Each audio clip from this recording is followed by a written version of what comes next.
महाशिवरात्रि के पावन पर्व पर ग्वालियर शहर में शुक्रवार को पूर्ण श्रद्धा भाव के साथ मनाया गया। प्रमुख शिव मंदिर अचलेश्वर, गुप्तेश्वर व कोटेश्वर में भगवान भोलेनाथ के दर्शन के लिए रात 12 बजे से लंबी कतार में लग गए। पट रात 12 बजे से श्रद्धालुओं के लिए खोल दिए गए। अचलेश्वर मंदिर की व्यवस्थाएं जिला प्रशासन के हाथ में रहीं। शहर भर के शिव मंदिरों को फूल बंगले से सजाया गया।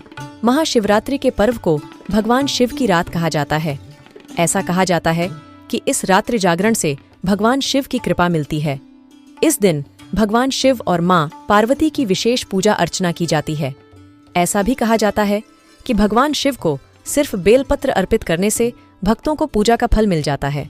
यह भी कहा जाता है कि इस दिन भगवान शिव और मां पार्वती का विवाह हुआ था और इस दिन उनकी बारात निकलती है।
सुनील कडूसकर।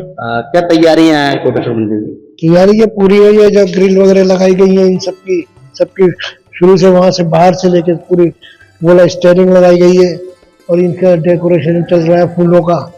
महिला और पुरुषों के लिए अलग अलग लाइनें हैं, अलग अलग आने की एंट्री है और एंट्री करके दूसरी निकासी भी अलग अलग ही है उनकी। मंदिर का इतिहास कम से कम ये मंदिर तो 150 साल पुराना है, लेकिन इसकी जो पिंडी है ये कम से कम 450 किलो 450 साल की पुरानी है। 450 साल पुरानी। हाँ जी। अच्छा, इसके क्या इतिहास क्या है? इतिहास क्या है कि ये पिंडी यहाँ पर नहीं थी, ये पिंडी आपके किले के ऊपर मंदिर में थी। वहाँ पे जब औरंगजेब आया था यहाँ पे तो उसने लूटपाट करी थी और औरंगजेब ने लूटपाट में इस मूर्ति को उठाने की कोशिश भी की थी, लेकिन उसके बचाने के चक्कर में यहाँ इसके ऊपर इतने कोबरा आ गए थे, कोबरा जो है आ गए थे, लेकिन फिर भी मनुष्य और जानवर में फर्क पड़ता है। वो मार के उनको कोबरा को मारा गया, लेकिन फिर भी मनुष्यों को हटा दिया गया उन्होंने और इस पिंडी को उठा लिया गया और उसके ऊपर नीचे खाई में फेंक दिया गया था।